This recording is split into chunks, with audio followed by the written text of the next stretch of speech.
Good morning to all of you students. आज हम आप सभी लोगों के साथ एक chapter that is moving charge and magnetism लेकर के आए हैं। इससे प्रीवियस चैप्टर के अंदर हमने ये जाना था कि जब किसी भी करंट कैरिंग वायर में जैसे पोटेंशियल डिफरेंस मेंटेन होता है उसमें चार्ज मूव करता है। साथ ही साथ जब ये चार्ज मूव करता है तो अपने साथ कई सारी प्रॉपर्टीज़ भी रखता है, जैसे हीटिंग इफेक्ट, ये हीट प्रोड्यूस कर सकता है। फॉर्मूला I²RT होता है हीट का। साथ ही साथ ये केमिकल इफेक्ट भी पैदा करता है, जैसे हमें बैटरी जानते हैं, हमने प्रीवियस क्लासेस में पढ़ा है इस बारे में, और शायद केमिस्ट्री में पढ़ा होगा, इलेक्ट्रोकेमिस्ट्री में। तो जो करंट होता है वो करंट भी केमिकल इफेक्ट भी पैदा करता है। इसी के साथ साथ हम इस चैप्टर में जानेंगे and the type of effect of electric current that are the magnetic effect of electric current. जो करंट होता है जब किसी वायर में फ्लो करता है तो ऐसे कंडीशन में वो अपने चारों तरफ मैग्नेटिक फील्ड बनाता है। असल में जो इलेक्ट्रोस्टैटिक्स एंड मैग्नेटिज्म जो है बहुत लंबे समय तक हमने इन्हें सेपरेट ही माना। These are the separate branches of the physics. But in 1820 Oersted ने ये दिखाया कि असल में जो मैग्नेटिज्म और इलेक्ट्रिसिटी है ये दोनों एक दूसरे से लिंक हैं। Both are going to be linked with each other. उन्होंने ये दिखाया कि जब एक करंट कैरिंग वायर के पास हम कंपास रखते हैं, when we put a compass near it, तो that compass going to get deflected. तो वो जो कंपास होता है उसमें डिफ्लेक्शन देखने को मिलता है। And why this deflection happens, तो ये डिफ्लेक्शन होता है क्योंकि जो करंट कैरिंग वायर है हो ना हो वो मैग्नेटिक फील्ड प्रोड्यूस कर रहा होगा। साथ ही साथ अगर हम करंट को बढ़ा दें तो उस फील्ड की, मैग्नेटिक फील्ड की इंटेंसिटी भी बढ़ जाएगी। Similarly if we change the direction of current, direction of magnetic field is also going to be change. साथ ही साथ हमने जाना था जो इलेक्ट्रिक फील्ड होता है एक चार्ज के द्वारा प्रोड्यूस किया जाता है जो रेस्ट में होता है। Charge at rest is able to produce the electric field around it. लेकिन जो एक चार्ज मूव कर रहा है within the giving potential difference in between 2 points, वो अपने चारों तरफ इलेक्ट्रिक फील्ड और मैग्नेटिक फील्ड दोनों बनाने में कैपेबल होता है। साथ ही साथ हम मैग्नेटिक फील्ड के अंदर अलग अलग डिवाइसेस जैसे गैल्वेनोमीटर, एमीटर, वोल्ट मीटर जो कि इस पर वर्क करते हैं, इन सब के बारे में भी इस चैप्टर के अंदर जानेंगे। And many of the formulas like Ampere's law, Biot Savart's law, इन सबको भी हम स्टडी करेंगे। लॉरेंज फोर्स, ये सारी बातें जो हैं इस चैप्टर के अंदर हम जानेंगे। हमारा सबसे पहला टॉपिक जो रहेगा वो मैग्नेटिक फील्ड होगा। तो जैसा हम जानते हैं कि एक करंट कैरिंग वायर जो होता है जब वो मूव करता है तो वो अपने चारों तरफ एक फील्ड बनाता है, और जो ये फील्ड बनाता है चाहे ये करंट कैरिंग वायर की वजह से बनी या एक मैग्नेट की वजह से बनी, एक फील्ड होता है जो कि दूसरी बॉडीज़ पर, मैग्नेटिक बॉडीज़ पर या करंट कैरिंग बॉडीज़ पर अपना फील्ड लगाता है। आइदर इट विल अट्रैक्टिव और इट विल बी रिपल्सिव। वो फील्ड जो कि करंट कैरिंग वायर या एनी मैग्नेट, टेम्परेरी मैग्नेट और परमानेंट मैग्नेट के द्वारा बनाया जाता है, उस फील्ड को हम मैग्नेटिक फील्ड कहते हैं। मैग्नेटिक फील्ड जो होता है वो कंस्टिट्यूट करता है electric field lines, sorry magnetic field lines. जैसे इलेक्ट्रिक फील्ड जो होता है उस पर इलेक्ट्रिक फील्ड लाइंस होती हैं, सिमिलरली तो मैग्नेटिक फील्ड होता है उसके पास मैग्नेटिक फील्ड लाइंस होती हैं, जिसको हम अपकमिंग चैप्टर्स के अंदर जानेंगे। तो सबसे पहले हम मैग्नेटिक फील्ड को स्टडी करेंगे। So let's start.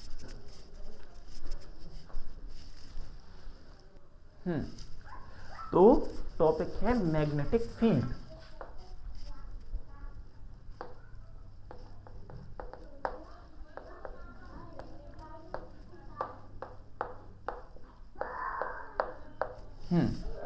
तो मैग्नेटिक फील्ड को हम डिफाइन कर सकते हैं as a space around and current carrying wire और a magnet in which its effect can be experienced. एक करंट कैरिंग वायर और मैग्नेट के अराउंड में वो स्पेस जिसमें हम उसका इफेक्ट और इन्फ्लुएंस महसूस कर सकें, उसको हम मैग्नेटिक फील्ड कहते हैं। So we can write it. It is the space around the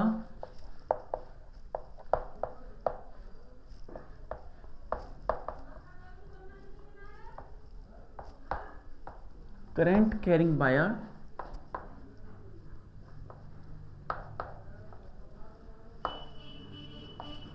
or magnet or a magnet in which its effects can be experienced।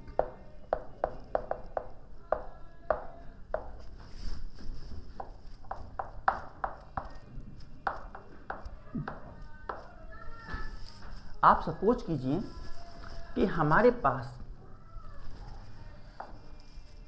ये एक्सिस है, we are going to have this axis like this. यहाँ से इस तरीके से हमारे पास axis है। It is our X axis, it is our Y axis and it is our Z axis. Now हमारे पास एक चार्ज Q है, we are going to have charge Q जो कि मूव कर रहा है और उसके पास कुछ वेलोसिटी b है बाई जेड प्लेन में। b वेलोसिटी है उसके पास जिससे वो मूव कर रहा है। और जब हम इस b वेलोसिटी को इसे कंपोनेंट करते हैं तो b वेलोसिटी जो होती है, इधर हमारे पास वेलोसिटी का b cos थीटा, यहाँ थीटा मान लेते हैं, तो b cos थीटा कंपोनेंट इधर आता है और इधर हमारे पास b sin थीटा कंपोनेंट आता है, b sin थीटा कंपोनेंट आता है।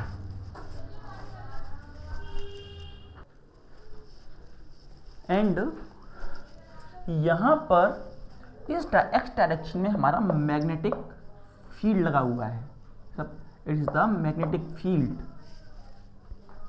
और हमारा चार्ज है, साथ ही साथ जो इसके परपेंडिकुलर है यहाँ ऐसे, ये हमारी फोर्स है जो कि उसे एक्सपीरियंस करने को मिल रही है, force that is going to be experience by this charge. और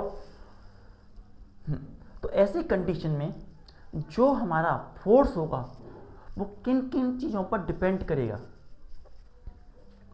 तो first and most important thing, जो फोर्स होती है और उनके बीच में एंगल जो होना चाहिए, फोर्स के बीच में, मैग्नेटिक फील्ड के बीच में और वेलोसिटी के बीच में जो एंगल होना चाहिए वो 90 डिग्री के बराबर होना चाहिए। तो हम यहाँ देखते हैं कि b cos थीटा जो है उसके लिए और इसके लिए जो एंगल है वो 90 डिग्री नहीं है, तो इसलिए हम b cos थीटा कंपोनेंट को रिगार्ड नहीं करेंगे।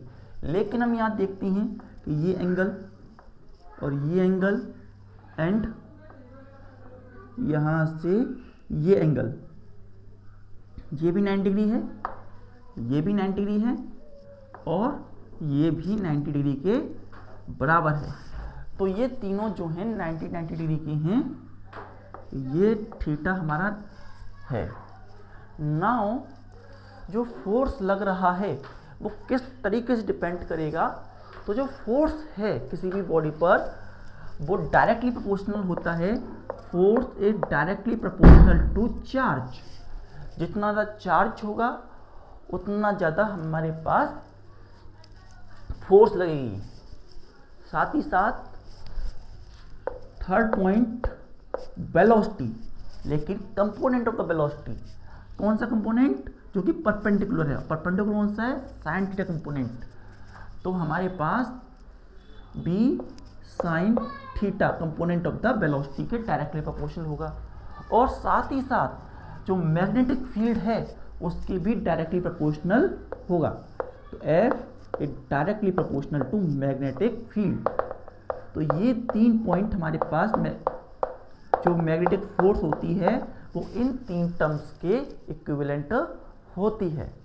जब हम इन तीनों टर्म्स को कंबाइन कर देते हैं, when we combine all of them, तो हमारे पास क्या बन के आता है, तो हमारे पास वैल्यू बन के आती है F equals to Q B sine theta and B। हम इसे ऐसे भी सकते हैं, F equals to Q B sine theta के फॉर्म में लिख सकते हैं।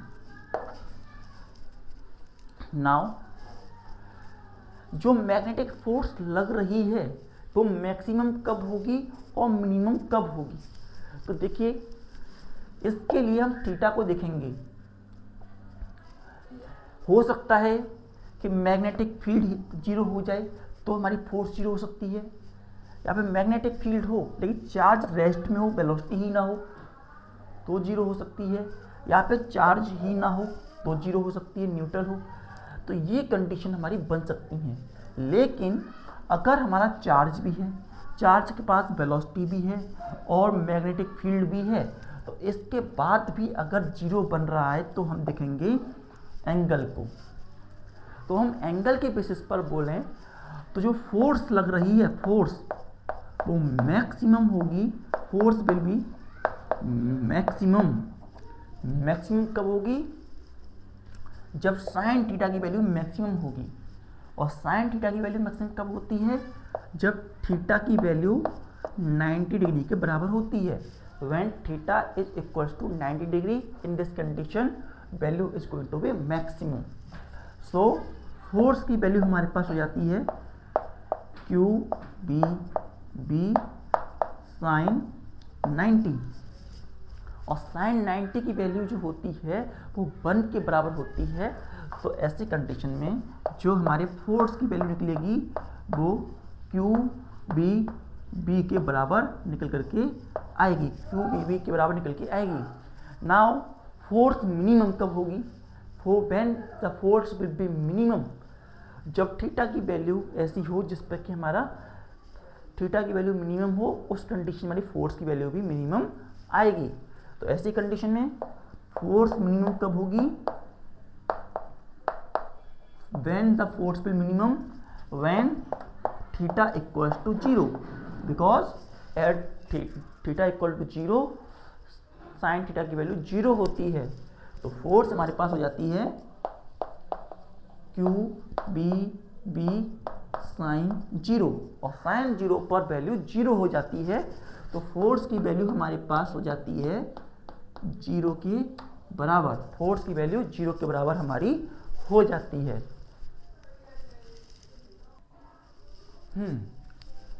इसी के साथ साथ अगर हम फोर्स को वेक्टर फॉर्म में लिखना चाहें, if we want to write this force in vector form, force magnetic force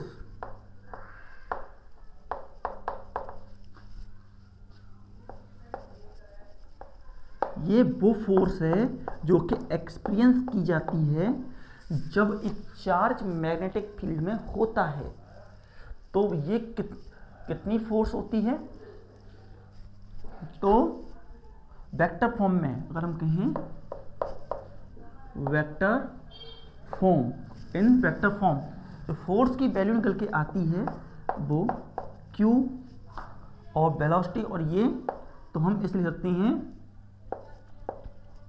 b vector cross b vector के फॉर्म में, as force is going to be a vector quantity.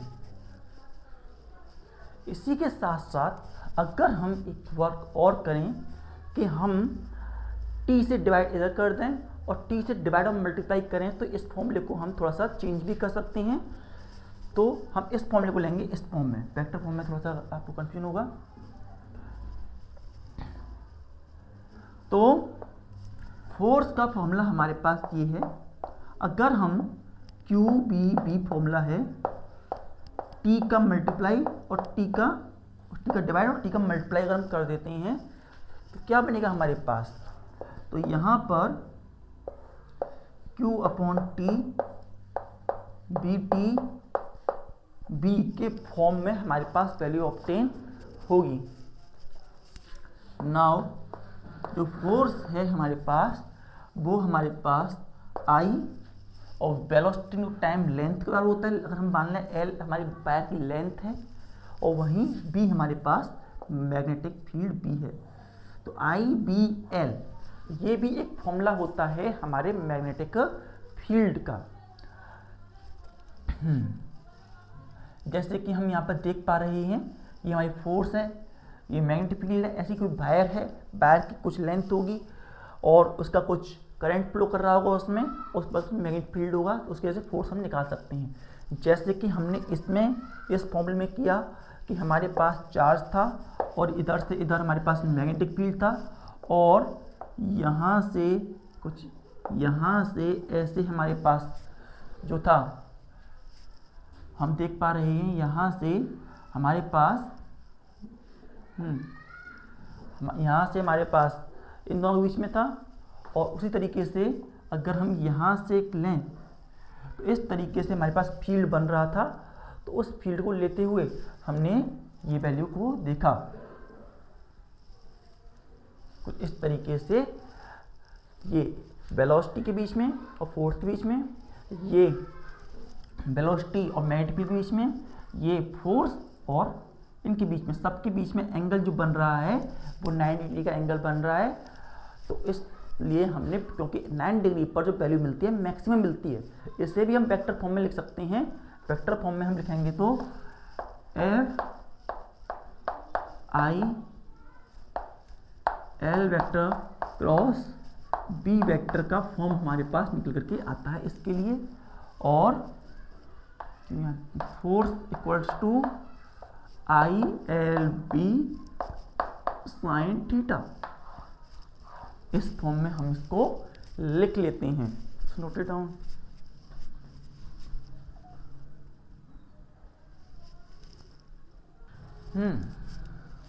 Now यहाँ पर हमारे पास जो B आया है, ये जो B है ये मैग्नेटिक फील्ड इंटेंसिटी है, that V equals to magnetic field intensity.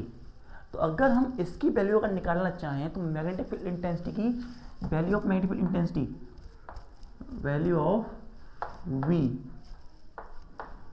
जो होगा वो हमारे पास फॉर्मूला क्या था, F equals to Q B B. तो V की वैल्यू हमारे पास निकल के आएगी F अपॉन क्यू, B के बराबर। ये हमारे पास मैग्नेटिक फील्ड की वैल्यू निकल के आएगी। साथ ही साथ हम यहाँ पर अगर देखें if you look at here, तो यहाँ पर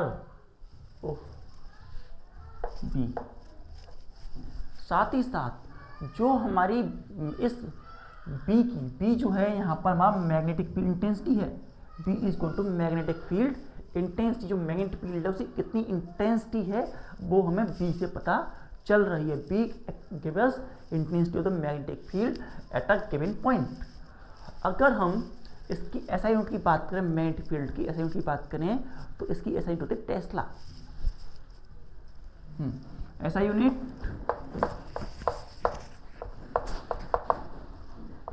ऑफ मैग्नेटिक फील्ड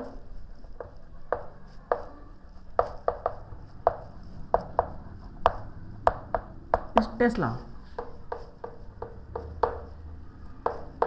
टी और weber metre square, weber metre square.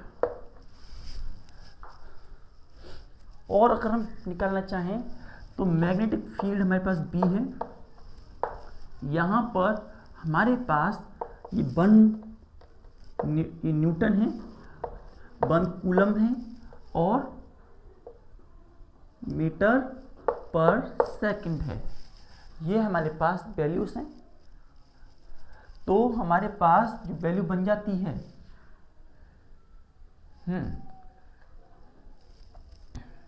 तो अगर हम कहें कि हमारे पास तो चार्ज होता है, चार्ज सी जो होता है या करंट जो होता है Q अपॉन टी के बराबर होता है। तो Q हमारे पास हो जाता है करंट, Q हमारे पास हो जाता है I इंटू टी के बराबर। I का एम्पेयर और इसका सेकंड, एम्पेयर सेकंड हम लिख सकते हैं यहाँ पर। तो B की वैल्यू हमारे पास हो जाती है 1 न्यूटन एम्पेयर सेकंड ऐसी, और ये मीटर पर सेकंड। ऐसे एस कैंसिल हो जाता है। तो हमारे पास क्या बचे यहाँ पर, बी की वैल्यू हमारे पास बचती है 1 न्यूटन एम्पेयर मीटर, और इसे हम इसलिए 1 न्यूटन पर एम्पेयर पर मीटर की फॉर्म में भी हम इसे लिख लेते हैं। Note it down.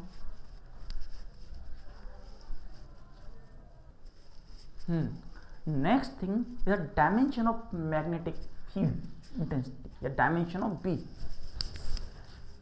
Dimension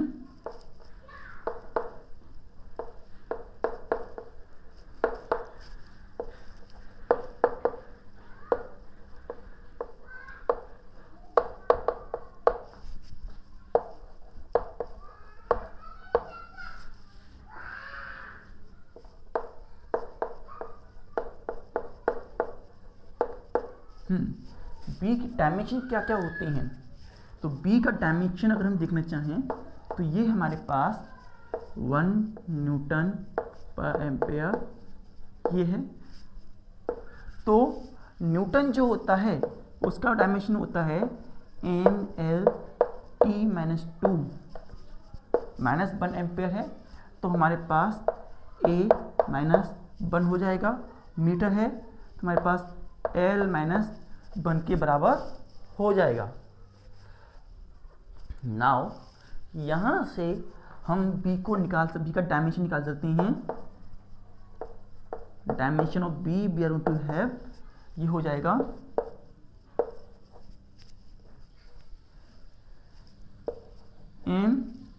L और L 1-1 और T-2 A-1 के बराबर।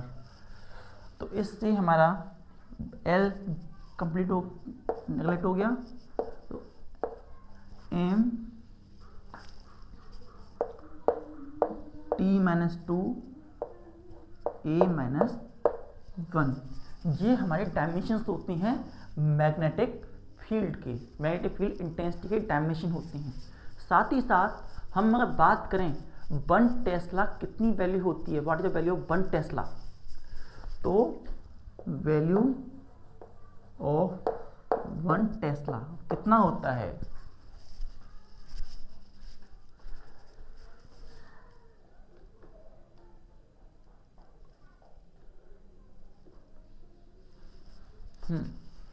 तो 1 टेस्ला जो होता है अगर हम उसे डिफाइन करें,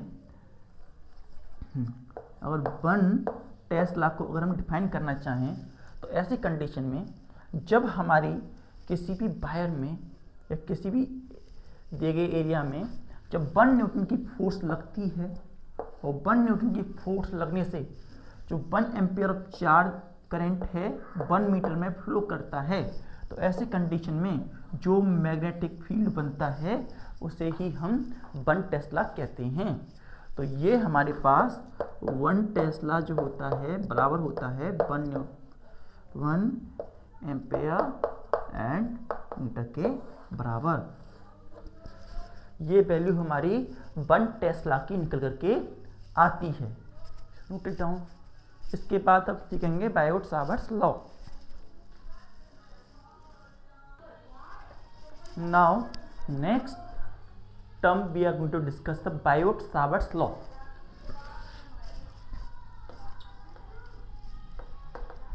Biot-Savart law.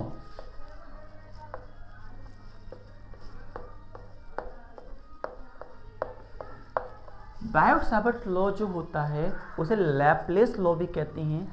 साथ ही साथ ये हमें बताता है कि एक स्मॉल करंट एलिमेंट के द्वारा एक किसी पॉइंट P पर कितना मैग्नेटिक फील्ड लगता है।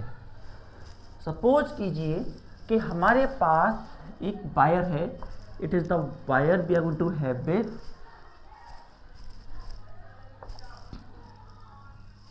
ये हमारे पास एक वायर है। यहाँ से ये X और ये हमारे पास Y वायर है।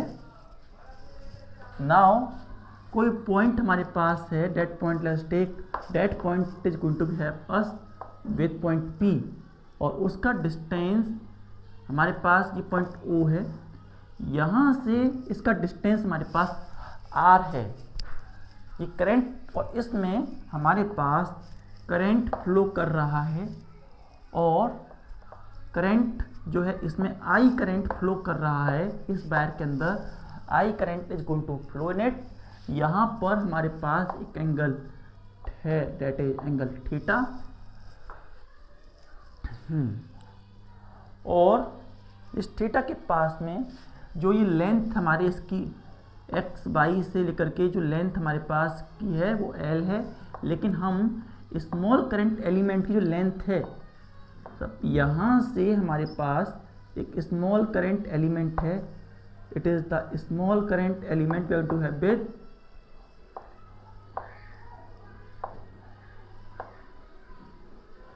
ये हमारे पास एक स्मॉल करंट एलिमेंट है, दैट इज DL और current I is going to be flow through it. ये हमारा पॉइंट O है।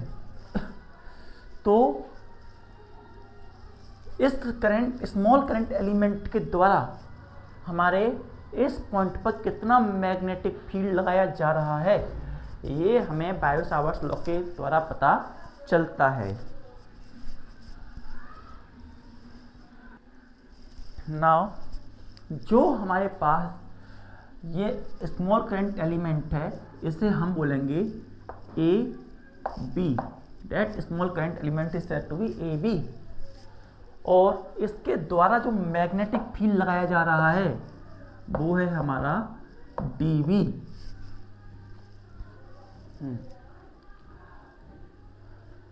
तो magnetic field at point P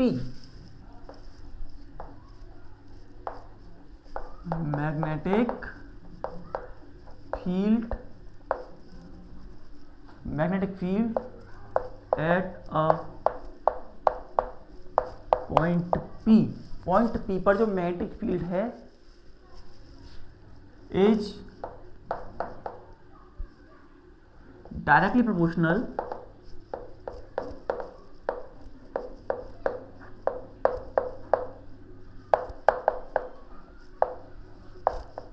to the current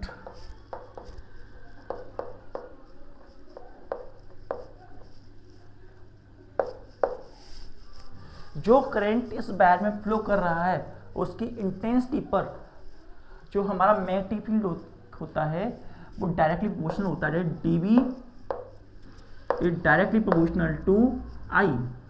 जो करंट है हमारा उसके डायरेक्टली प्रोपोर्शनल होगा। फर्स्ट एंड सेकंड जो है जो हमारे पास मैग्नेटिक फील्ड होगा magnetic field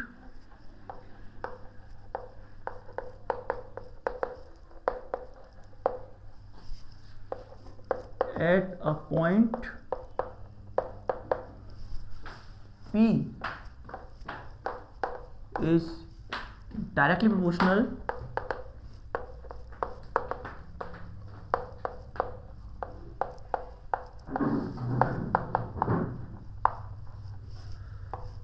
to dl, that is dv is directly proportional to dl. First, second, third, magnetic field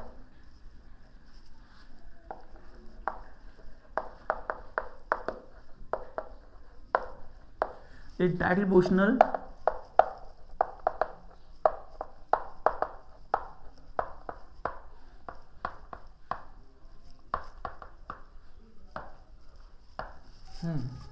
direct proportional to sine theta, angle जो है उसके डायरेक्ट प्रोपोर्शनल होगा। dB directly proportional to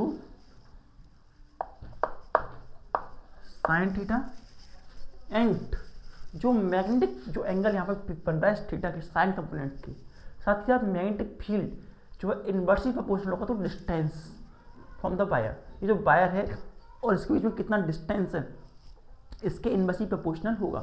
distance कम होगा तो magnetic field ज़्यादा होगा, distance ज़्यादा होगा तो मैग्नेटिक फील्ड कम होगा। And fourth, magnetic field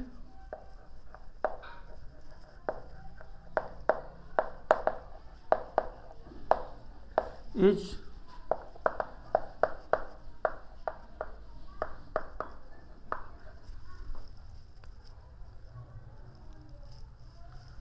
magnetic field is inversely proportional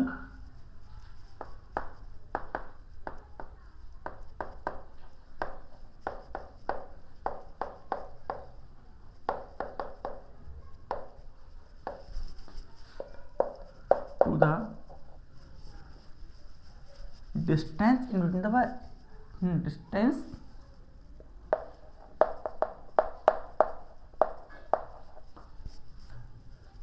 r, जो डिस्टेंस r है वायर के बीच में और गिवन पॉइंट P के बीच में जो डिस्टेंस है r उसके इनवर्सली प्रोपोर्शनल है।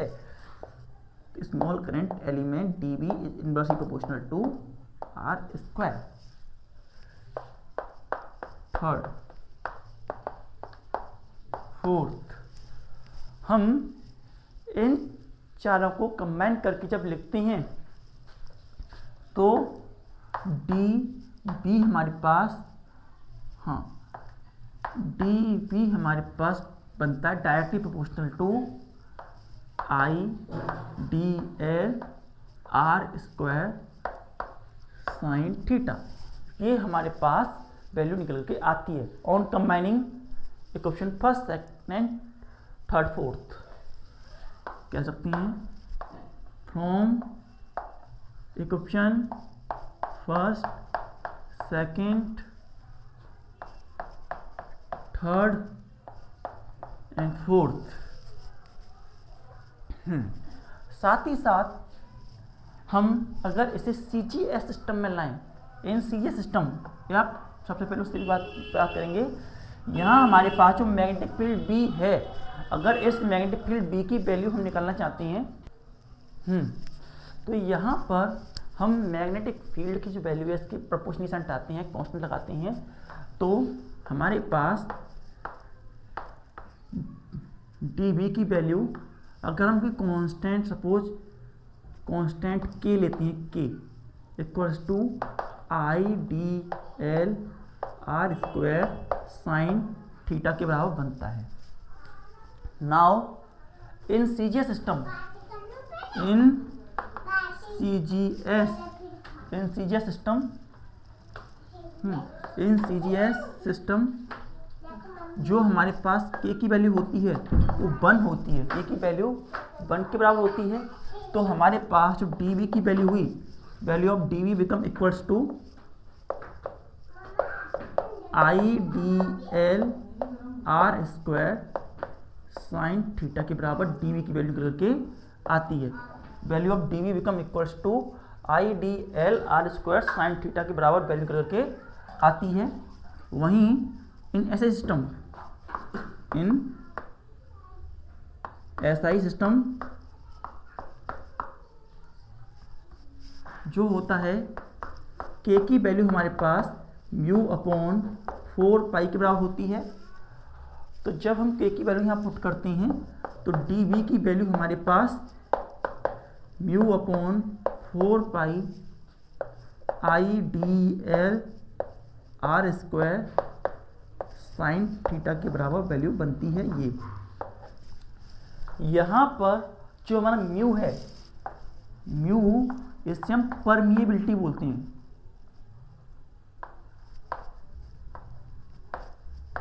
It is called permeability. और परमिएबिलिटी की जो वैल्यू होती है, म्यू की जो वैल्यू होती है, तो 4 पाई इंटू 10⁻⁻7 के बराबर होती है। और यहाँ पर हमारा म्यू अपॉन 4 पाई है, तो mu upon 4 pi equals to K, इसकी वैल्यू 10⁻⁻7 के बराबर होगी। नाउ इसके बाद हम देखेंगे dimension of permeability and unit of permeability. तो हमारे पास जो फॉर्मूला होता है, उस फॉर्मूले के अकॉर्डिंग हमारे पास टीवी की वैल्यू ये है। तो अगर हम वैल्यू निकालना चाहते हैं म्यू की, तो हमारे पास वो क्या बनेगी, अगर हम इसे देखें तो D V equals to mu upon 4 pi I D L R square. हम मान चलते हैं थीटा, क्योंकि थीटा डायमेंशन लेस होता है तो उसकी जरूरत नहीं पड़ेगी, इसलिए केवल डायमेंशन निकालने के लिए भी हम रख रहे हैं। तो और यहाँ पर भी हमारे पास जो 4 पाई है उसका भी कोई डायमेंशन नहीं होता है, तो म्यू की वैल्यू हमारे पास जो आती है वो हो जाएगी हमारे पास यहाँ से T V 4 pi R square and mu I D L.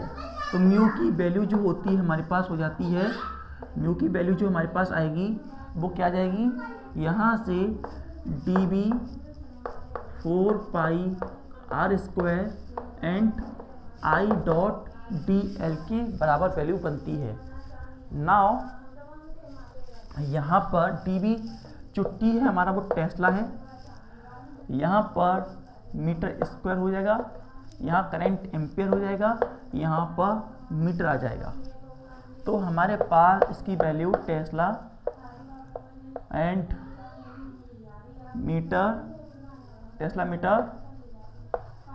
Ampere -1 के बराबर वैल्यू निकल करके आएगी। ये हमारी परमिएबिलिटी यूनिट रहती है। और साथ ही साथ हम जानते हैं टेस्ला जो मैग्नेटिक फील्ड था उसकी वैल्यू जो होती B equals to F upon Q, या हम ऐसे नहीं, force equals to B I L वाले फॉर्मूले से निकालते हैं, बी आई एल से करें तो हमारे पास इसकी वैल्यू जो थी newton ampere metre, that is newton पर एम्पेयर पर मीटर के बराबर वैल्यू थी मैग्नेटिक फील्ड की। और टेस्ला जो है हमारे पास, टेस्ला की वैल्यू हमारे पास न्यूटन एम्पेयर इसके बराबर होती है। तो जब हम इस वैल्यू को यहाँ पुट करेंगे, टेस्ला की वैल्यू को हम पुट करेंगे, तो म्यू की वैल्यू हमारे पास क्या आएगी, newton ampere metre and T M A-1 के बराबर वैल्यू हमारे पास निकल करके आएगी। तो ये m वाले से m वाला कैंसिल हो जाएगा, तो यहाँ t क्यों रहेगा, टी की जगह पे रखा है हमने। तो अब हमारे पास ए से ए कैंसिल हो गया, तो ये हमारे म्यू की वैल्यू जो होती है वो हो जाती है Newton and Newton A square के बराबर वैल्यू आती है। मीटर से मीटर कैंसिल हो गया, न्यूटन ए स्क्वायर के बराबर आती है वैल्यू। और अगर हम इसके डायमेंशन निकालें, अगर हम इसके डायमेंशन निकालना चाहें तो हमारे पास म्यू के डायमेंशन जो होते हैं ml(t-2) और a-2 के बराबर डायमेंशन आते हैं। तो म्यू की वैल्यू हमारे पास ml(t-2) a-2 के बराबर वैल्यू निकल के आती है। Note it down. Now maximum value क्या होगी हमारे मैग्नेटिक फील्ड की? तो मैक्सिमम वैल्यू हमारे पास फॉर्मूला, हमारे पास ये वाला फॉर्मूला है। तो वैल्यू मैक्सिमम होगी अगर थीटा की वैल्यू हमारे पास ऐसी आए कि जैसे साइन थीटा की वैल्यू मैक्सिमम आए। तो डीवी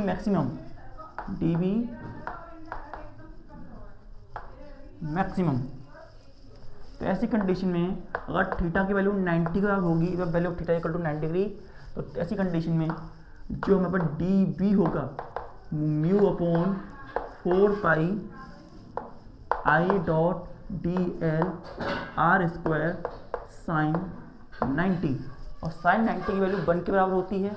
तो D B equals to mu upon 4 पाई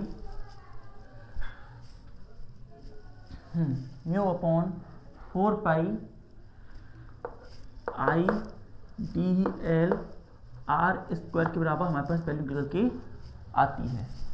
वहीं अगर टी वी की वैल्यू मिनिमम तो इसके लिए कंडीशन थीटा की वैल्यू 0 होनी चाहिए, क्योंकि साइन थीटा की वैल्यू 0 होती है। तो डी वी की वैल्यू हमारे पास हो जाएगी यहाँ पर value of D V equals to mu upon 4 pi I D L R square sine 0 पर डी वी की वैल्यू हमारे पास 0 हो जाएगी। It become equals to 0।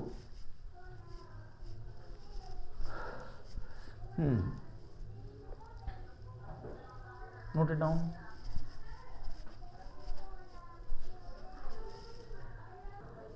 Now इसके बाद ये निकालने के बाद में जो टोटल मैग्नेटिक फील्ड होगा, या फिर हम कहें vector form of this magnetic field, तो वेक्टर फॉर्म के लिए हम इसे लिख सकते हैं एज वेक्टर फॉर्म।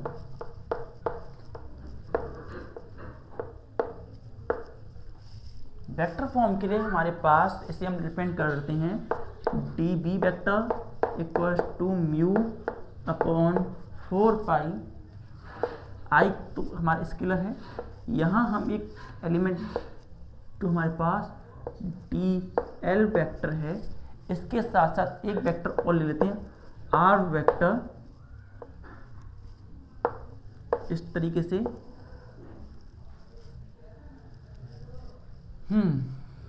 या फिर हम पहले हम दिखाना चाहें तो हमने क्या किया, हमारे पास ये वेक्टर है और ये हमारे पास आर स्क्वायर है, और हमने यहाँ पर एक यूनिट वेक्टर लिया full vector upon R vector का क्रॉस।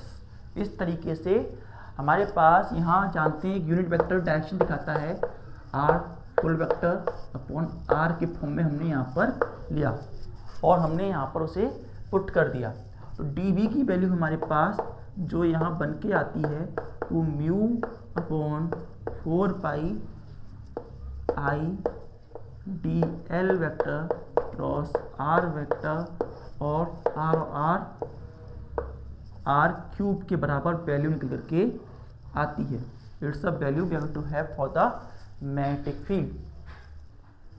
और साथ ही साथ अगर हम इसे एक साइन के कंपोनेंट में लाना चाहें तो हमारे पास D V equals to mu upon 4 pi I D L R sine theta और आर क्यूब, आर से आर कैंसिल, आर स्क्वायर हो गया। तो हमारे पास डी बी की value mu upon 4 pi I D L sine theta upon R square के बराबर हमारे पास पहले करके आती है। Now we are going to see other forms of the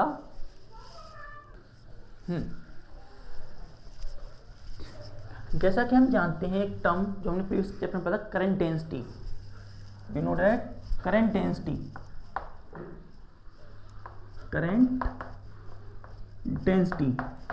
जो करंट डेंसिटी होती है उसे हम डिफाइन करते हैं J से, और ये बराबर होती है करंट पर यूनिट एरिया के। It is equal to current पर यूनिट एरिया। तो हमारे पास जो वैल्यू निकल के आएगी करंट पर यूनिट एरिया के बेसिस पर, तो J की वैल्यू हमारे पास आती है IA, और अगर हम दोनों साइड में if in both side we going to multiply with DL and we are going to multiply with DL, दोनों साइड में DL से मल्टीप्लाई कर दिया तो J की वैल्यू हमारे पास बन जाती है IDL ADL। ADL जो होता है वॉल्यूम के द्वारा होता है DV, तो वॉल्यूम DV जो होता है हमारा एरिया इंटू लेंथ के द्वारा होता है।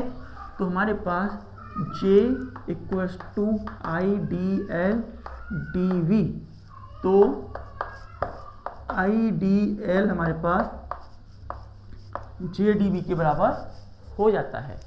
और हमारे पास जो फॉर्मूला था मैग्नेटिक फील्ड का वो था V equals to mu upon 4 pi IDL R square sine theta, ये फॉर्मूला था। और अगर हम इस वैल्यू को पुट करते हैं यहाँ पे, तो B की वैल्यू हमारे पास mu upon 4 pi JDV R square sine theta, ये हमारे पास बन करके आती है for the magnetic field. Note it down.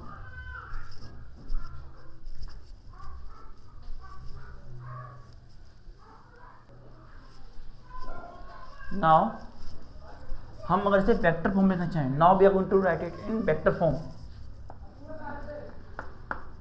Vector form, ये हमारा स्मॉल मैग्नेटिक फील्ड है। वेक्टर फॉर्म में अगर मैं इसे लिखूं, वेक्टर फॉर्म में dV equals to mu not 4 pi J vector cross R vector और R क्यूब dV की फॉर्म में हम इसे वेक्टर फॉर्म में रिप्रेजेंट करेंगे। साथ ही साथ अगर हमें टोटल मैग्नेटिक फील्ड निकालना है, total magnetic field total B, तो इसके लिए हमें इंटीग्रेशन करना पड़ेगा। तो B आएगा और इंटीग्रेशन म्यू अपॉन 4 पाई J vector cross R vector और R क्यूब dV के बराबर वैल्यू हमारे पास आएगी। वेक्टर फॉर्म इस तरीके से हमारे पास वैल्यू आती है टोटल मैग्नेटिक फील्ड की। इन अ सिमिलर मैनर अगर हम इसके लिए टोटल मैग्नेटिक फील्ड निकालें, टोटल मैग्नेटिक फील्ड इसके लिए निकालना चाहें, तो इसके लिए हम लिख सकते हैं, यहाँ पे अगर लिखना चाहें तो इसे हटा देंगे और इंटीग्रेशन लगा देंगे और इस DL तक हमारे पास मैग्नेटिक फील्ड की वैल्यू ऑब्टेन होगी।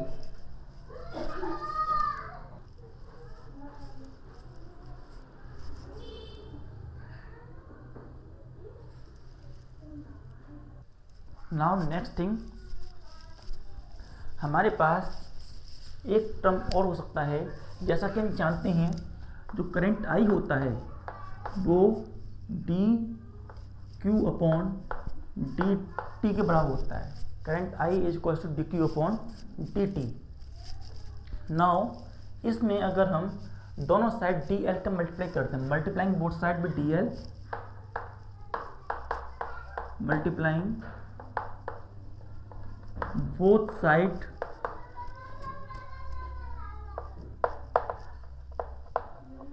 विद डी एल, दोनों साइड डी एल से अगर हम इसे मल्टीप्लाई कर दें तो हमारे पास I dot D L D Q D T D L के फॉर्म में वैल्यू ऑब्टेन होती है। नाउ अगर हम इसे I dot D L D Q D L D T करें तो ये हमारे पास वेलोसिटी की वैल्यू बनती है। That value is equal to B of velocity. हम ये मानते चलते हैं कि चार्ज हमारे पास यहाँ छोटा नहीं है, काफ़ी बड़ा चार्ज है, तो हमने क्यू लिया चार्ज को, तो D L upon T T, तो ये हमारे पास वेलोसिटी का हो जाता है। तो क्यू इंटू वेलोसिटी के बराबर हमारे पास वैल्यू करके आती है। तो हम अपने फॉर्मूले में, इस फॉर्मूले में आई डी एल की जगह क्यू भी लिख देते हैं। तो हमारे पास ये फॉर्मूला क्या बन जाता है, हाँ, वेलोसिटी हमारी स्मॉल वेलोसिटी डी बी होगी,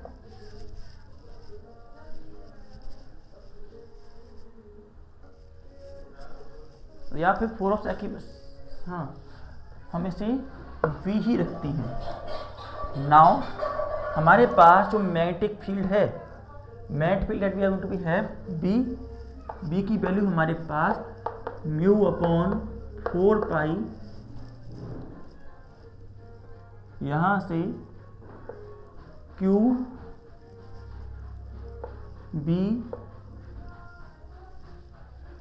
are square sine theta, Q B R square sine theta value बन के आती है। और साथ ही साथ अगर हम इसको वेक्टर फॉर्म में we want to write it in vector form, तो वेक्टर फॉर्म में v equals to mu upon 4 pi Q B vector cross, हाँ, B vector cross R vector, और नीचे आर क्यूब के फॉर्म में हम इस वेक्टर के नोटेशन को लिख सकते हैं। In this form we are going to write it. तो इस तरीके से ये अलग अलग फॉर्म हमारे पास मैग्नेटिक फील्ड के आते हैं by using the Biot Savart's law. Now अब हम by using the Biot Savart's law अलग अलग सब्सटेंस जैसे current carrying wire, coil, circular loop, इन सब के अंदर किस प्रकार से करंट प्रोड्यूस होता है ये देखेंगे। तो सबसे पहले हम जो देखने जा रहे हैं, magnetic field at point P due to current carrying straight wire. जो एक स्ट्रेट वायर होता है वो किसी पॉइंट पी पर मैग्नेटिक फील्ड किस प्रकार से लगाता है। तो we have magnetic field,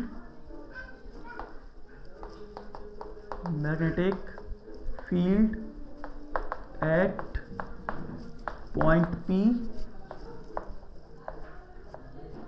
due to current carrying straight wire.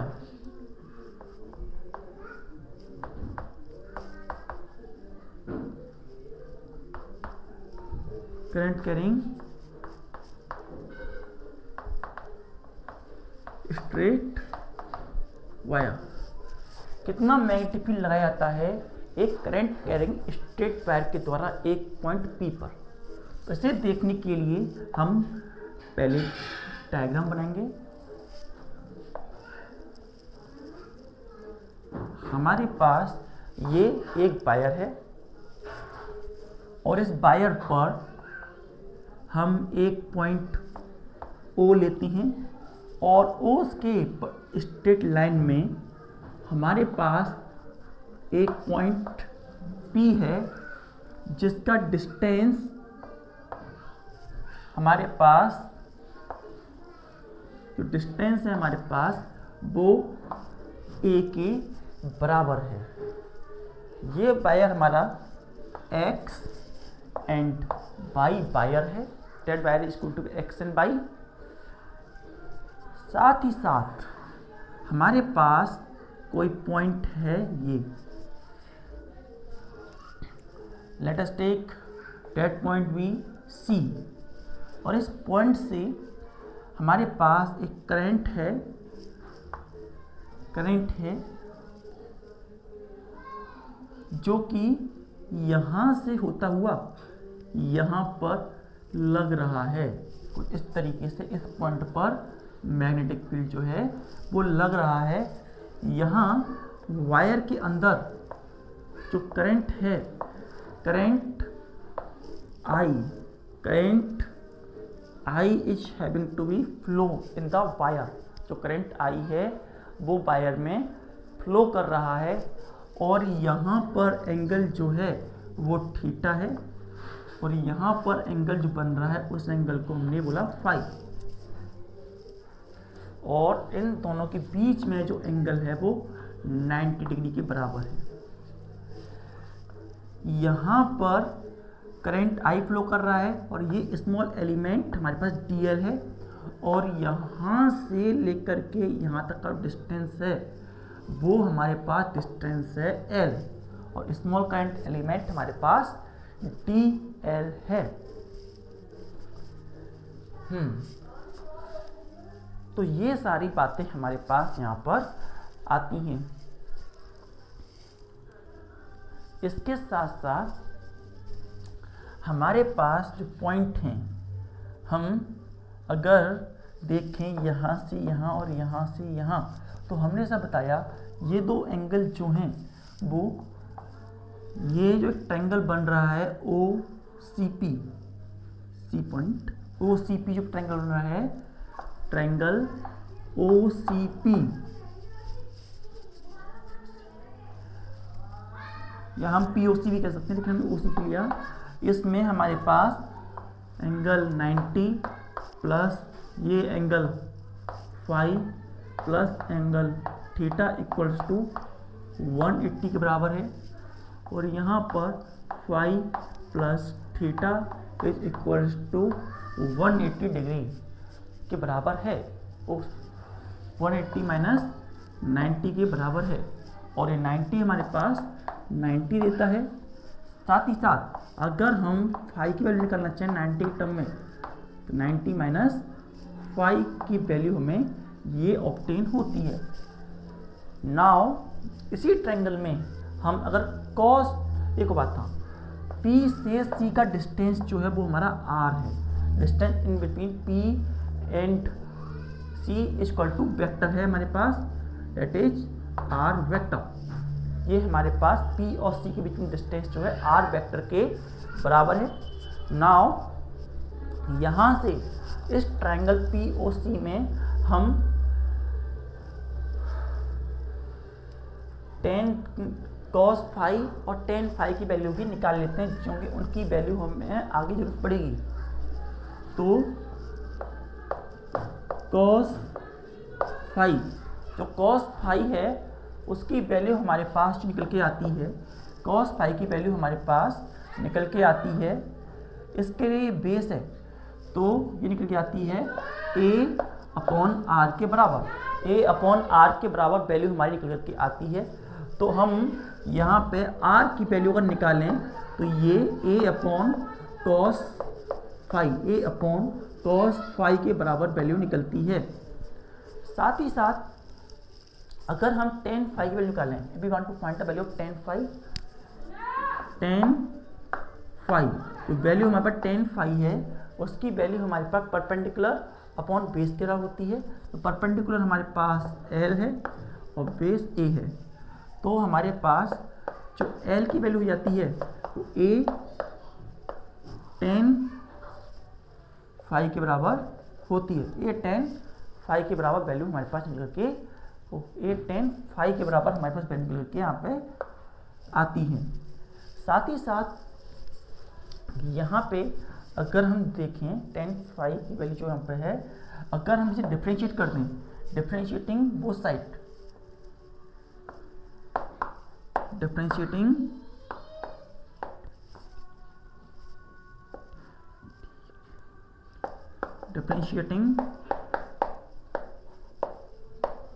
both sides of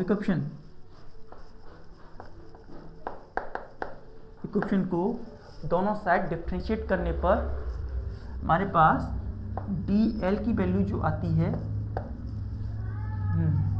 और इसको डिफरेंशिएट करने पर A sec स्क्वायर फाई, और यहाँ से डी फाई जो था वो इधर चला गया, तो डी फाई, तो डी एल की वैल्यू हमारे पास यहाँ से ये निकल करके आती है।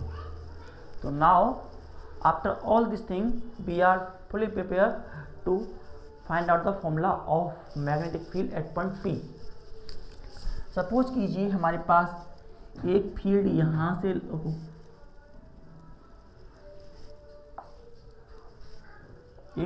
हमारे पास यहाँ से यहाँ लग रहा है, और इसका एंगल, और एक फील्ड हमारा यहाँ से लग रहा है। ये एंगल हमारे पास जो है वो φ1, क्योंकि हमारे पास ये एंगल था, और ये पूरा यहाँ से लेकर के यहाँ तक का पूरा एंगल हमारे φ1 है हमारे पास, और यहाँ से लेकर के यहाँ तक का एंगल जो है हमारे पास, वो हमारे पास ये ए है, और ये हमारे पास एंगल φ2 के बराबर हमारे पास एंगल निकल करके आता है।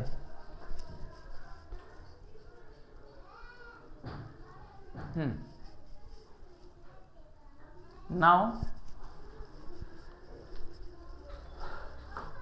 हमारे पास जो ये स्मॉल करंट एलिमेंट है, ये स्मॉल करंट एलिमेंट जो है इसे हम ए बी बोलेंगे, ए बी, जिसमें करंट आई फ्लो कर रहा है। तो मैग्नेटिक फील्ड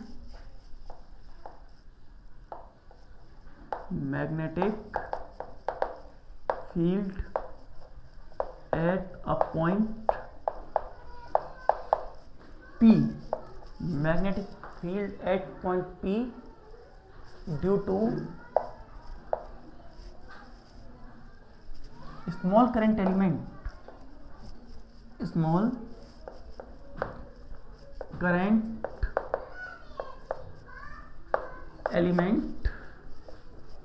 AB कितना होगा, तो हम ऐसे लिख सकते हैं dB vector equals to mu upon 4 pi I dot DL vector cross R vector और नीचे R वेक्टर का होल क्यूब। इस फॉर्म में हमारे पास जो DL हमारे पास ये स्मॉल DL एलिमेंट का यहाँ से यहाँ डिस्टेंस R, और ये फॉर्मूला हमारे पास निकल करके आता है। नाउ सॉल्व करने के लिए हम इसे पोलर फॉर्म बनाएंगे।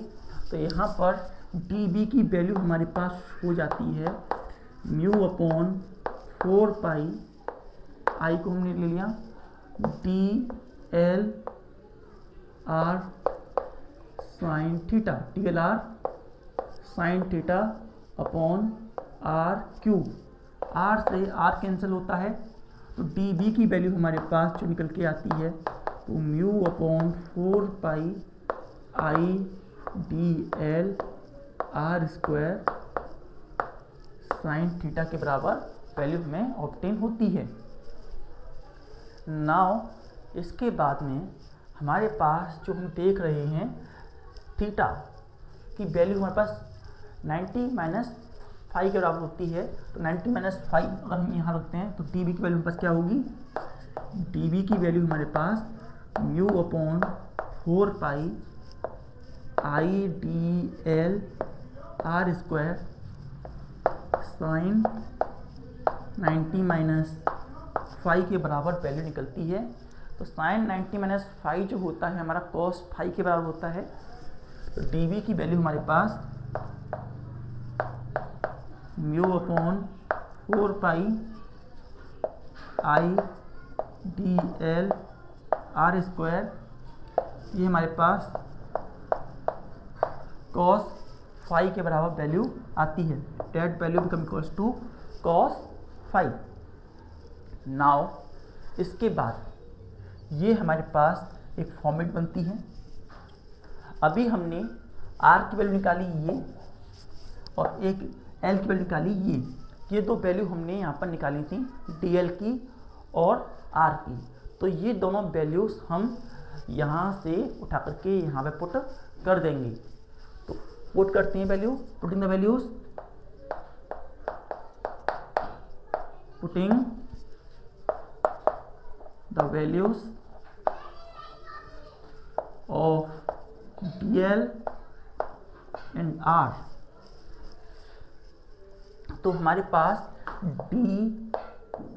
की वैल्यू क्या बनती है, ये हो जाती है म्यू अपॉन 4 पाई आई, यहाँ से लिया। L की वैल्यू हमारे पास A sec square phi D phi, sec square phi D phi, और डाउन में हमारे पास आता है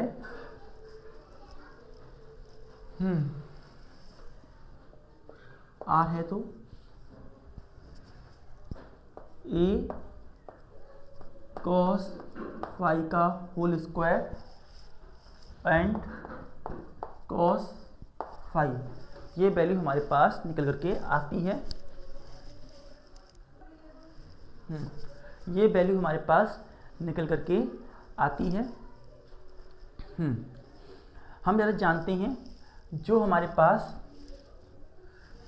1 अपॉन कॉस फाई होता है वो सेक फाई के बराबर होता है। तो हम इसे सेक फाई लिख देंगे।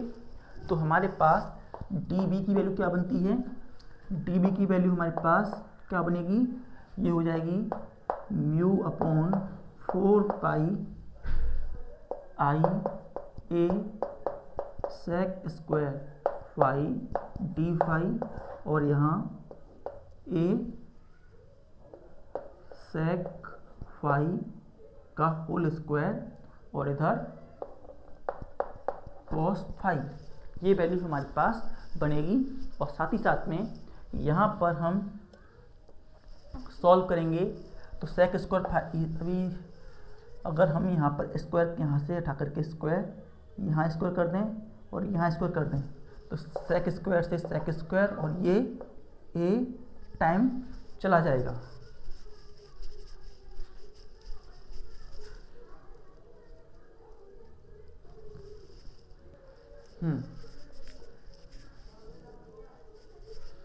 इसके बाद जो हमारे पास वैल्यू बनती है वो dV की वैल्यू हमारे पास बन के आती है, value of dV is equals to mu upon 4 pi I A cos phi, I A cos phi and D phi के बराबर वैल्यू हमारे पास निकल के आती है। नाउ अगर हम इसके बाद टोटल मैग्नेटिक फील्ड निकालना चाहते हैं तो ऐसी कंडीशन में हमें इंटीग्रेशन करना पड़ेगा। टोटल मैग्नेटिक फील्ड निकालने के लिए we have to do the integration. So total magnetic field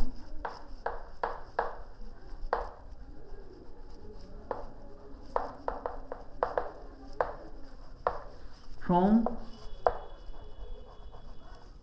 negative φ1, क्योंकि ये हमारा इससे लेवल से नीचे है तो हमारा नेगेटिव में रहेगा, ये हमारा पॉजिटिव में रहेगा, टू φ2।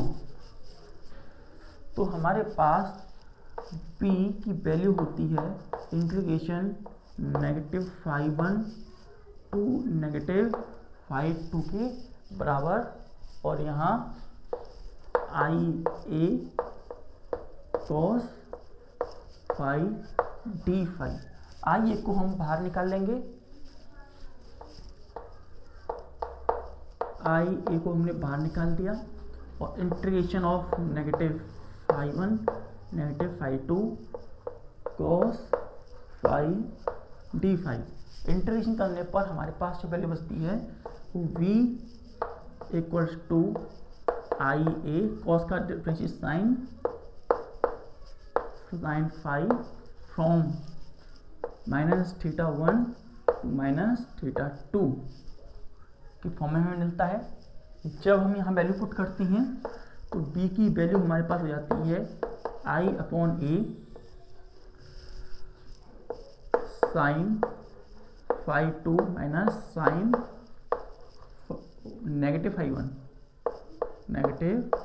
-φ1 इस तरीके से। साइन -φ1 जो तो फोर्थ क्वाड्रेंट में आता है, तो इसीलिए इसकी वैल्यू, साइन की वैल्यू नेगेटिव होगी, नेगेटिव नेगेटिव पॉजिटिव हो जाता है। तो b की वैल्यू हमारे पास जो बनती है, b की वैल्यू हमारे पास बन के आती है IA साइन φ2 प्लस साइन φ1 के बराबर मैग्नेटिक फील्ड की वैल्यू हमारे पास बनती है। अगर हमारे पास जो θ1 और θ2 जो हैं वो तो φ1 दोनों, φ1 और φ2 दोनों φ के बराबर हैं, तो ऐसी कंडीशन में जो b की वैल्यू होगी वो हमारे पास IA और 2 साइन φ के बराबर हो जाती है। तो b equals to 2IA sign φ ये मिलती है। और अगर हमें मैक्सिमम वैल्यू चाहिए, थीटा जो इस इक्वल एंगल है इसकी वैल्यू, थीटा की वैल्यू अगर 90 के बराबर होगी, दोनों इक्वल जो हैं, तो हमारे पास b की वैल्यू 2IA के बराबर हो जाएगी। और सिमिलरली अगर थीटा की वैल्यू 0 के बराबर होगी तो b की वैल्यू हमारी 0 के बराबर हो जाएगी।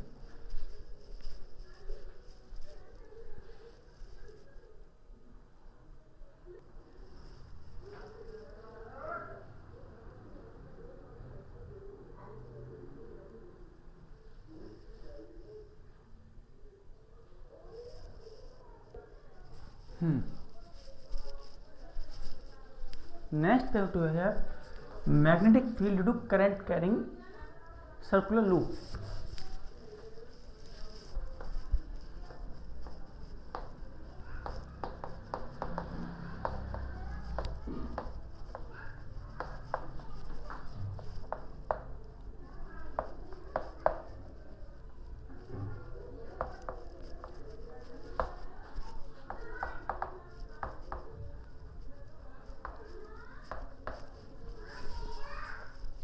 इसमें हम देखेंगे कि जो करंट कैरिंग सर्कुलर लूप होता है उसके द्वारा कितना मैग्नेटिक फील्ड लगाया जाता है किसी पॉइंट पर।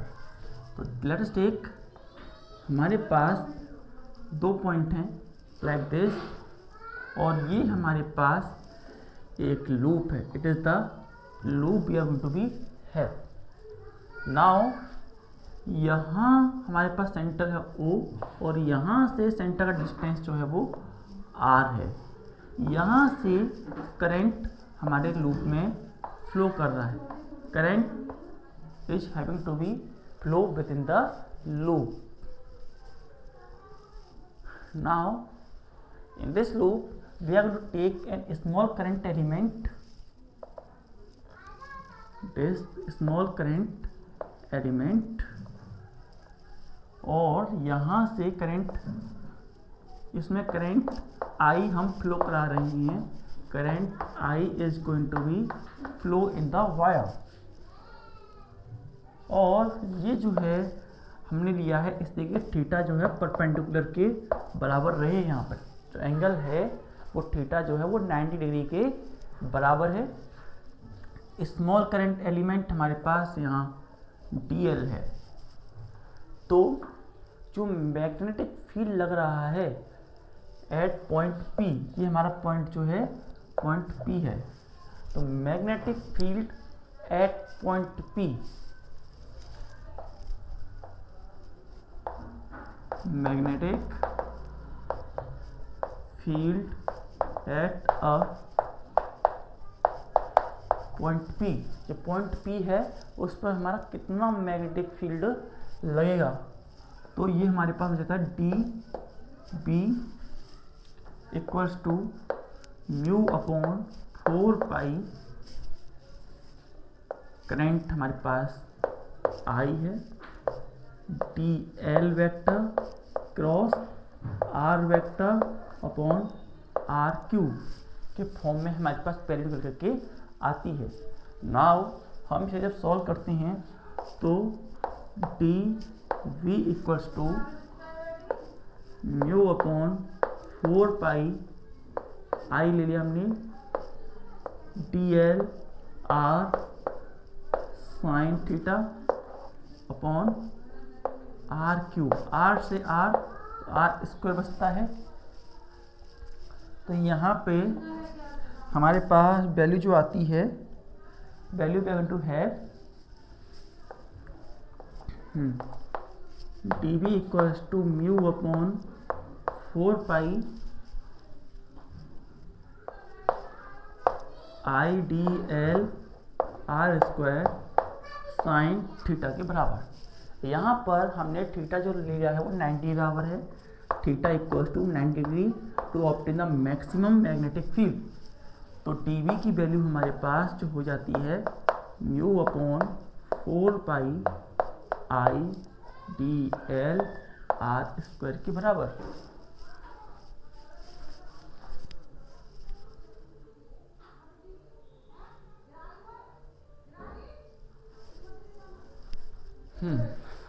हमारे पास ये वैल्यू बन जाती है। इसके बाद अगर हमें टोटल मैग्नेटिक फील्ड निकालना चाहते हैं, टोटल मैग्नेटिक फील्ड कितना होगा, तो due to continuing circular loop total magnetic field P, तो हम इसे B equals to integration mu upon 4 pi I D L R square के बराबर हमारे पास वैल्यू करके आती है।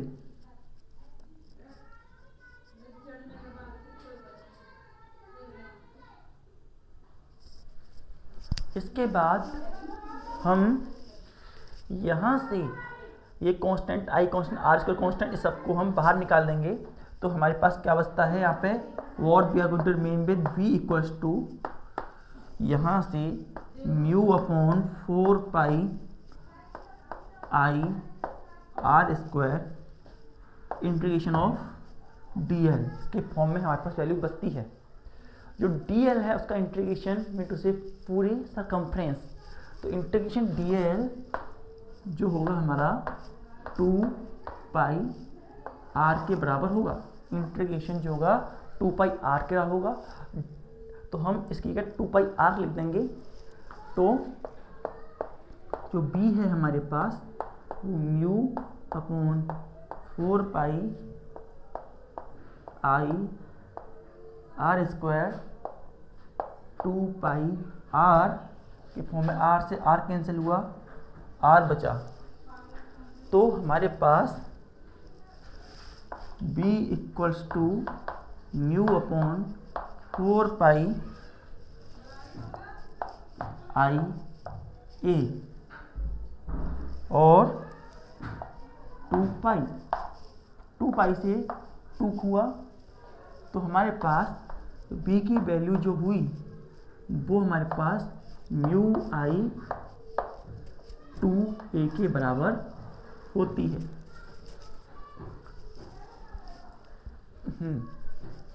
या फिर अगर हम इसे और अच्छे तरीके से चाहें तो ऐसे भी लिख सकते हैं। हम इसे ऐसे भी लिख सकते हैं कि b इक्वल्स टू, हाँ हमारे पास b की वैल्यू जो थी वो mu upon 4 pi I A और यहाँ 2 पाई है। और अगर हमारे इस कॉइल के पास n नंबर ऑफ टर्न्स हैं, if the loop has n number of turns, n number of turns, अगर हमारे लूप के पास n नंबर ऑफ टर्न्स हैं तो हमारे पास मैग्नेटिक फील्ड B जो है वो mu upon 4 pi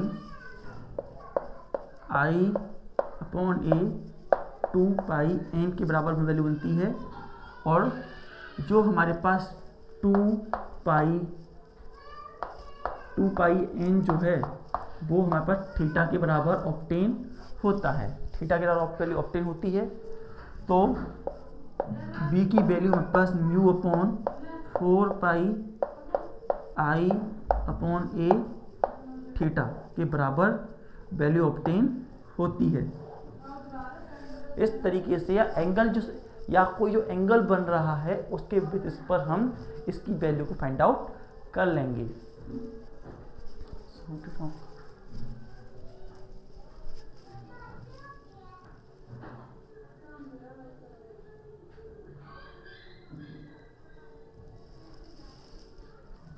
Now magnetic field to current carrying circular coil. Magnetic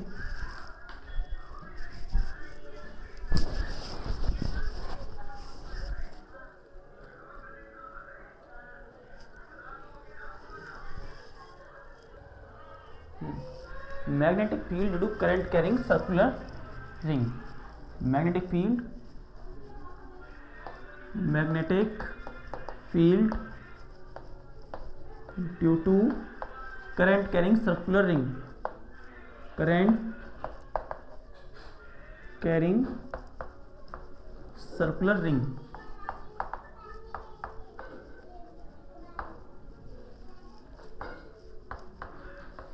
एक करंट कैरिंग सर्कुलर रिंग के द्वारा कितना मैग्नेटिक फील्ड लगाया जाता है। अब जब हम यहाँ ही देखेंगे तो देखिए हमारे पास ये एक करंट कैरिंग सर्कुलर रिंग है।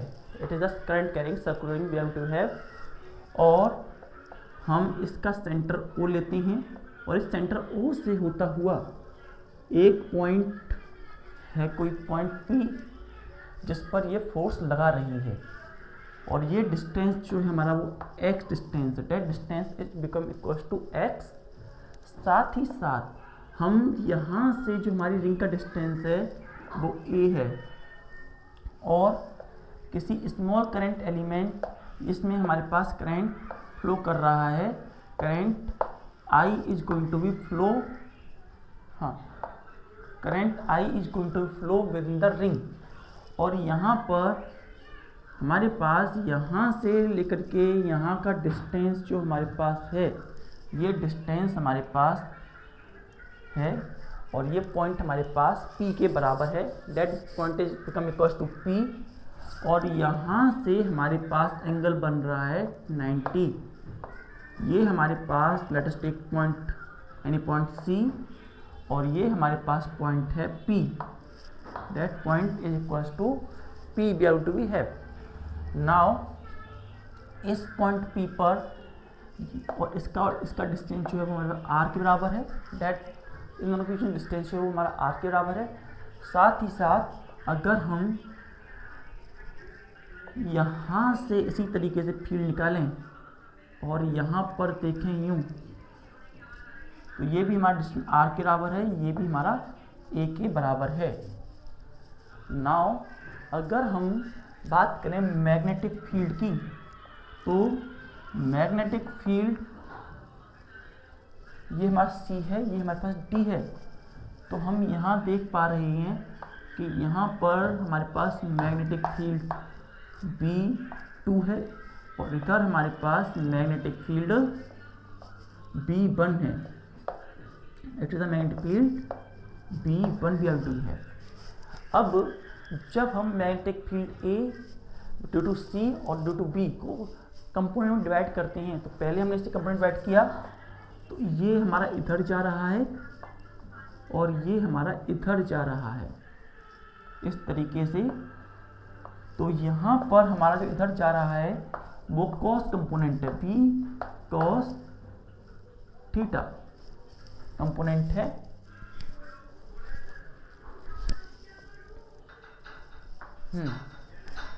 या फिर हम थीटा की जगह इसे फाई बोलें तो बेटर रहेगा।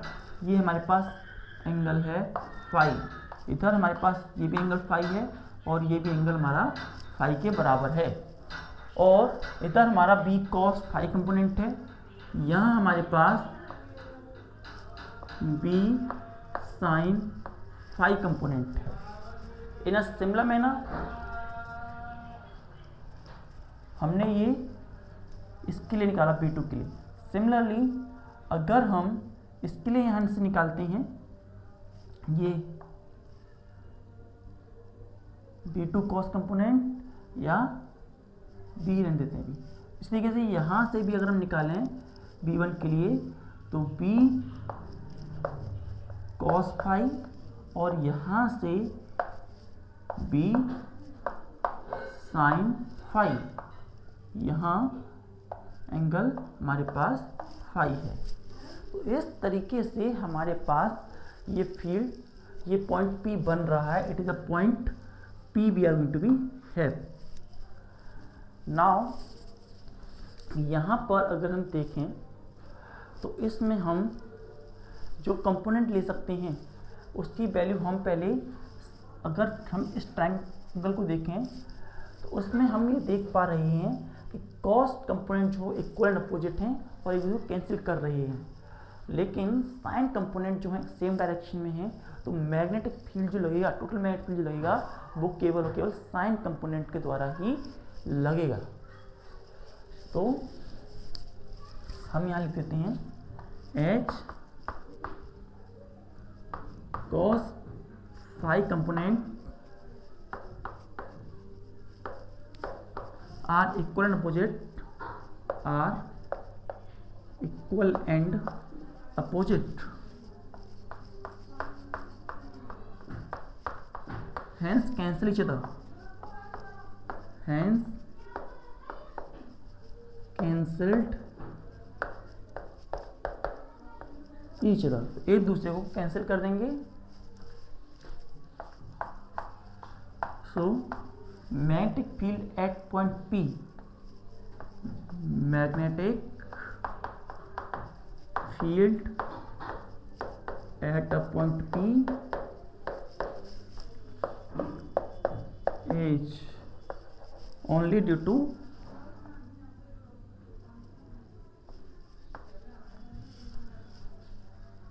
sin phi component। Magnetic field जो होगा पॉइंट P पर वो साइन फाई कंपोनेंट के द्वारा लगाया जाएगा। नाउ हम कहें magnetic field due to small current element, जो यहाँ पर 90 डिग्री का एंगल बना रहा है, थीटा इक्वल टू 90 बना रहा है, निकलता जा रहा है ऐसे, इसके अंदर नहीं है, इससे बाहर जा रहा है। तो हमारे पास जो मैग्नेटिक फील्ड बनेगा वो कितना बनेगा, magnetic field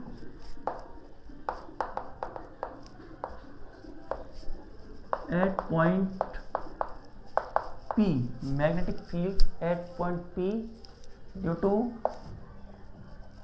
small current element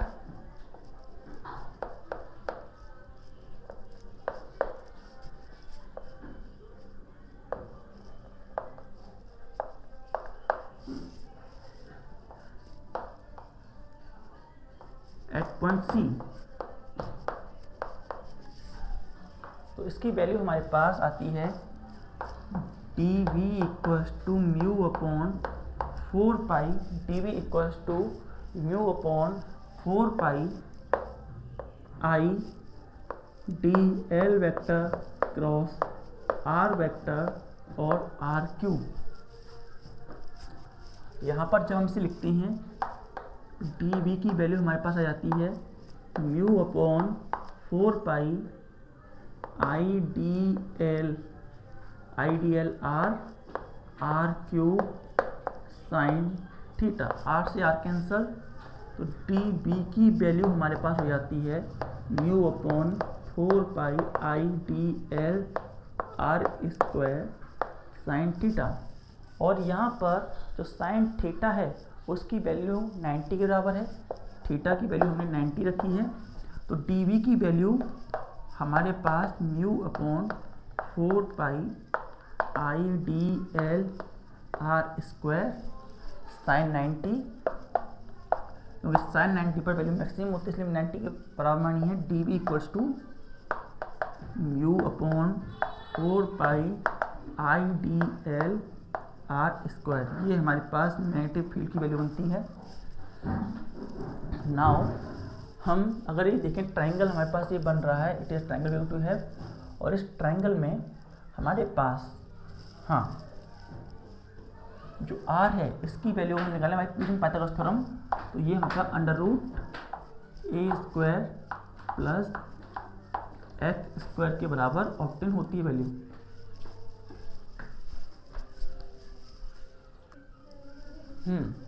और साथ ही साथ अगर हम इस ट्राइंगल में साइन थीटा की वैल्यू निकालना चाहें, या फिर हाँ थोड़ा सा भी कर लेते हैं, तो ये हमारे पास वैल्यू बनती है। नाउ इसके बाद अगर हमारे पास साइन थीटा की वैल्यू अगर निकालते हैं साइन फाई की वैल्यू, तो साइन फाई की वैल्यू हमारे पास साइन फाई की वैल्यू जो इस ट्राइंगल के लिए हमारी बनेगी वो बन जाएगी a under root r square plus a square plus x square के बराबर हमारे पास साइन फाई की वैल्यू ऑब्टेन होती है। इसके बराबर हमारे पास साइन फाई की वैल्यू ऑब्टेन हो जाएगी। जैसा कि हम सभी जानते हैं ये भी और ये भी हमारे पास इतना ही होगा, both the value are going to be same, दोनों ही हमारे पास सेम वैल्यूज होंगी। इसके बाद हम जैसा हमने बताया कि cos theta component equal and opposite हैं और एक दूसरे को कैंसिल कर रही हैं, दोनों ही इक्वल हैं और एक दूसरे को कैंसिल कर रही हैं, तो केवल मैग्नेटिक फील्ड जो है साइन थीटा कंपोनेंट की वजह से उस पॉइंट पर हमें देखने को मिलेगा। Magnetic field is only due to sine theta component. तो हम यहाँ पर मैग्नेटिक फील्ड जो होगा हमारे पास डी बी जो होगा वो हमारे पास होगा केवल बी साइन फाई वाला कंपोनेंट ही होगा, और क्योंकि बाकी कंपोनेंट हमारे पास जीरो हो जाएंगे। ये हमारे पास ये वैल्यू है। अगर हम यहाँ पर ये वैल्यू रखते हैं तो डी बी की वैल्यू हमारे पास जो होती है mu upon 4 pi I dot D L A square plus x square 1/2 into 2 से 2 कैंसिल हो जाता है। तो डी बी की वैल्यू हमारे पास mu upon 4 pi I dot D L A square plus x square के बराबर वैल्यू बन के आती है। इसके बाद जैसा हमने देखा only sign theta component is responsible, तो हम यहाँ पर डी बी को ऐसे लिख सकते हैं D B equals to mu upon 4 pi I dot D L A square plus x square sine phi के फॉर्म में से लिख लेते हैं। Note it down.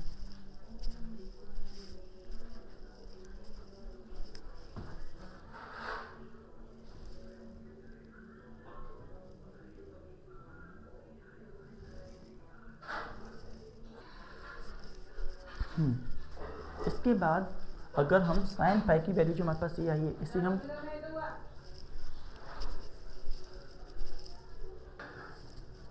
यहाँ पे हमारे पास जो वैल्यू यहाँ पर है साइन फाई की वैल्यू जो है यहाँ पर ये वैल्यू निकल के आती है। जब हम यहाँ पर वैल्यू पुट करते हैं डी वी की वैल्यू हमारे पास mu upon 4 pi I dot D L A square plus x square, और यहाँ से हमारे पास ए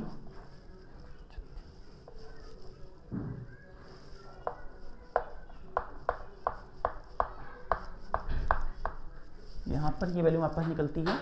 और जब हम यहाँ पर ये वैल्यू पुट करते हैं यहाँ पर, तो हमारे पास जो वैल्यू निकल के आती है D B equals to mu upon 4 pi I dot D l, और इसको हम जब यहाँ पुट करेंगे तो a square plus x square 3y2 के बराबर वैल्यू निकल के आती है। और डी एल के साथ हम यहाँ पर ए डी एल हमारे पास वैल्यू निकल के आती है। तो टोटल मैग्नेटिक फील्ड कितना बना? Total magnetic field total magnetic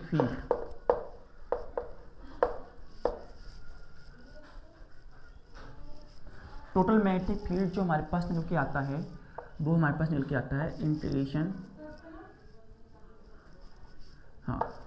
B equals to integration mu upon 4 pi I a d L A square plus x square 3y2। तो b की वैल्यू हमारे पास mu upon 4 pi I a square plus x square 3y2 integration d L के बराबर हमारे पास value करके आती है। इसके बाद अगर हम इसे लिखें, इंटीग्रेशन का जो फॉर्मूला होता है, जो टोटल लेंथ होती है वो D L that is 2 pi ए के बराबर निकल करके आती है। It is become equal to 2 pi A. तो जब हम 2 पाई ए की वैल्यू यहाँ पुट करते हैं तो बी की वैल्यू हमारे पास mu upon 4 pi I a square plus x square 3y2 dot 2 pi ए के बराबर हमारे पास वैल्यू निकल के आती है। नाउ जो बी हुआ हमारा म्यू अपॉन 4 पाई, यहाँ से हम 2 आई और पाई ए स्क्वायर के फॉर्म में हमारे पास निकलता है और a square plus x square 3y/2। अगर हमारे पास n नंबर ऑफ टर्न्स हैं, if n number of turns to have if n number of turns, तो ऐसी कंडीशन में b की वैल्यू हमारे पास बनती है mu upon 4 pi 2 N I, और ये हमारे पास एरिया बन जाता है, area A pi A square is equals to area. तो हमने एरिया लिख दिया और यहाँ A square plus x square ये फॉर्म में हमारे पास वैल्यू निकल के आती है।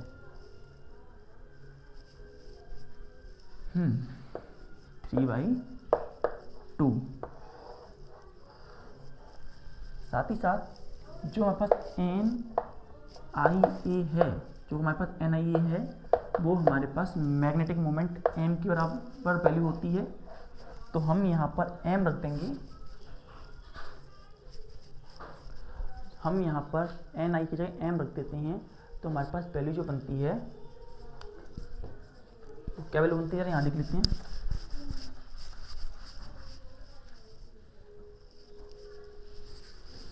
यहाँ पर b equals to mu upon 4 pi 2m a square plus x square 3π/2 के बराबर b की वैल्यू हमारे पास निकल के आती है।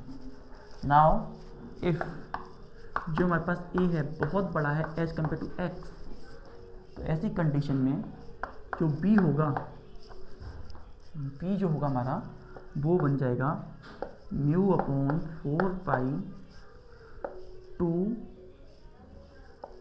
एन आई ए का होल क्यूब।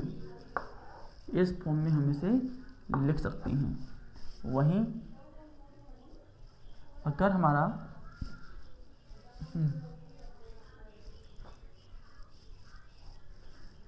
x बहुत बड़ा है एज कम्पेयर टू a, तो ऐसी कंडीशन में b की वैल्यू हमारे पास म्यू अपॉन 4 पाई 2 एन आई ए अपॉन एक्स का होल क्यूब, ये वैल्यू बनती है।